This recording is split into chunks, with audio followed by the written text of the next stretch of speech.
ToDoIst have got a new AI assistant built into it where you can audio out, regurgitate anything from a meeting or just thoughts. Like if you say you had a meeting or just before bed or you woke up or you were just like, oh, I've got to do that tomorrow and do this and do that tomorrow. It'll take all that voice now and turn it into coherent tasks. Now, I initially used ToDoIst, and I've ummed and ahed with what a module of the Life Master system is having some technology to organize your tasks, your calendar, collaborating with people, your past, present, and future. And I've said on some of these videos, I've ummed and ahed, looked at Notion, looked at Motion recently. But ToDoIst is still a bit of a relational database in a way that you can sort things. But I just love the really simple interface. I've got back into it recently. I've cleaned up everything. Well, I've started again. There's a lot of stuff to clean up from the past and move over to this new system. But I've got a new way of organizing it, which works well for individuals, but also if you have a partner or family members as well, to bring it all in, to manage everything past, present, and future in those 5 areas of life: health, work, people, finances, and evolution. And the good thing is as well, because ToDoIst links with Zapier really now, they were like automation tools, and probably how a lot of AI tools are now. They've been doing that for over 10 years, probably 20. And what they do is they allow you to connect certain apps. So you can say with Zapier, if something happens on Google News or Google Calendar or this spreadsheet or any one of 1,000 apps, and they call those the triggers. So what you'll do is you'll hook up that app and you'll say, if this particular thing happens with this and this and blah, blah, blah, then do this in this other app. And then you can connect the, they call that the trigger. What's that? I don't know, the zap, the outcome, the result. Then you can say, do this in this app. So you can have, and in business, a lot of these things are just processes, like an email comes in or this bit gets okayed. So you can like take all these processes and hook them up to Zapier and then have these automated. I'm going to do, I think for nonconformityautomate.com, have a like leaderboard that links up to the read-only Zapier API, and then people are encouraged to use Zapier more and then show how much they're automating, and then you could somehow put that into equation to show how much time you're saving. So Zapier was kind of an AI tool before the AI tools in a way, and now they have actually introduced AI into their tools to make it easier. So you don't even have to go and find things and find the triggers. You can just describe what you want. So you can say, if I get an email from somebody named Gary, then do this thing. Or you could have multi-leveled recipes. They call them zaps, recipes I like. Then go and do these things. It could be like, send an email back to Gary saying this, send an email to Susan to tell her to do this, and update this spreadsheet with this form and this form, and do any number of things. Like, the options are endless, and it allows people to automate and connect apps and save time without the actual need for coding or building another app or building something to connect these things. So I'm liking, with AIemployeeuniversity.com, we're going to build an employee educational university using AI employees. So then we can then use that for the rest of our business. So we're using it as a business to get fully off the ground, to show what we can do and to show what's available, and to learn about AI employees personally, and to show and teach everybody else what AI employees can do.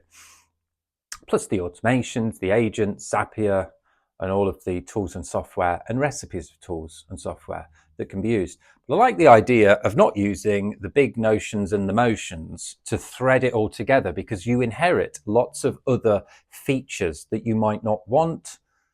You inherit their ecosystem and the way that they're doing it. And because they're big, very technical, with lots of features all built in and working together, you're then in their ecosystem. I like the idea of having a very simple central system like ToDoIst, which is, I'm not sure if this is possible yet, but I just think it is, to manage everything, to bring it together. Like Motion, yeah, it organizes all your calendars. So if you don't sit down to work in the morning, it shunts it all to the afternoon and it moves it about. I can see in a team of 20, 30 people, this will be good because then you can book meetings with people. It will reschedule things with priorities, but then you've got to label those priorities, etc. If it's just you or you and a few people, you just need a list of work to do every day, don't you? So whether you sit down at 4 a.m. or 8 p.m., like the list is still the list and you go through and do the work.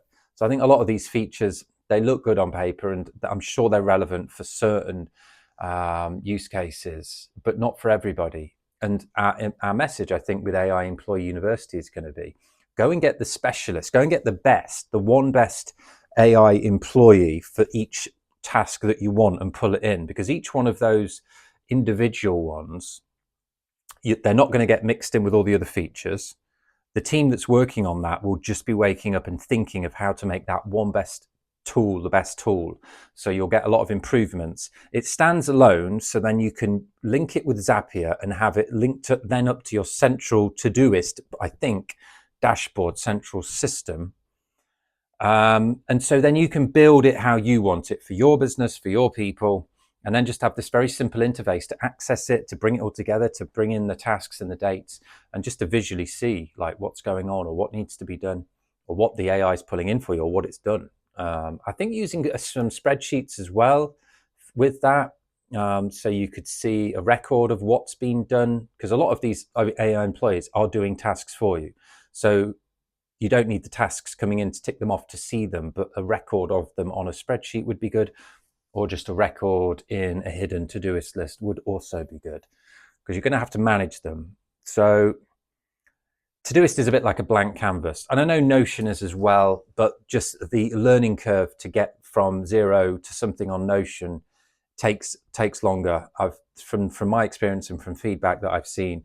So I want the barrier to entry for people to be doing this, people that aren't necessarily too technical minded, because they don't need to be if they're willing to embrace the AI employees. But having that really simple system, and it's free to start with, and it's very cheap going forward. And yeah, you can really manage your whole life and work on there, I believe. I think it's underrated, Todoist. So we're going to go back to that and stick with that, and then build and link everything to that to run AI Employee University and the 100 startups in 1,000 days that we're doing.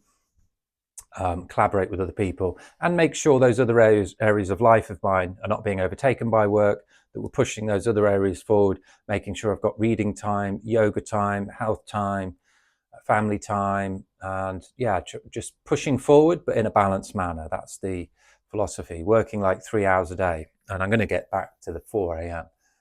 and I just think it'll be a great story. I've also had another really good idea. This guy's been flashing up on my YouTube shorts. So I'll do some research on YouTube shorts in the evening and consume a bit of YouTube just to see what's going on, look at the ads, etc. This guy's been popping up, and he lives in New York. He doesn't cook. He doesn't go to the grocery store. He just gets takeouts or like buys food that's made or gets it delivered. And yeah, not very healthy, especially what he does eat. He does try and balance it. And it's just the same like minute-long video. It's like he goes on the subway every day, then he buys food, he uses points and things like that. But he's built his channel up now to like over 100,000 followers or something. And he earned $6,500 last month from TikTok. And I'm just like, bloody hell, I've got so much to bring. So I'm thinking of doing a minute-long, a short each morning, waking up saying, let's see how much work I can get done from 4 a.m. until my family wakes up, building 100 startups in 1,000 days, and then just profile a bit of the work that I'm doing throughout the thing, and then link in the startups, and just kind of follow the format he's done, but for my stuff. And then surely that will grow, because we're doing a lot of interesting stuff. And then you've got, God knows what he's earning from YouTube and sponsorships now, but it's just mind-blowing. Can't knock the guy because he's stuck with this formula and it does work, but it's just like, how many like more videos do people want to see of just him going to Chick-fil-A or McDonald's or Chipotle? So hats off to him, but I'm going to stop watching you and start using that short content, because we know the short content is taking off more and more and more. It's becoming more and more popular. YouTube are pushing it, TikTok are massive, Instagram's just gone down that way, and so Facebook. It's all the same now, isn't it? But just different names. It's like the supermarkets. It's all the same food, just different prices, slightly different quality, and a few different selections, but it's all the same, really. Probably all comes from the same place. Illusion of choice in this day and age. So yeah, we'll leave it there. Just some thoughts. Going to go and play Fran at pool because we're leaving in 24 days and it's his birthday. So I might follow up just after this to let you know how we're doing, because he's not actually beaten us yet. It's been pretty much a thrashing every time. 14-6 win last time over 3 hours. So that's 22 frames in 3 hours, which pretty good going. All right. Quick one after the pool session with Fran. We had a good time. I won 12-10, but he was up 7-4, 6-3, 7-4. He was up 2 or 3 frames for quite a while, but managed to pull it back to 8 all. Then it was 9-8, 9 all, 10-9, 10 all, 11-10. We thought we were going to have a decider, but then I got it 12-10. So thanks, Fran. Good game. Good to see you before we go. And just nice to get out and do something and see some people before we go to France. All right.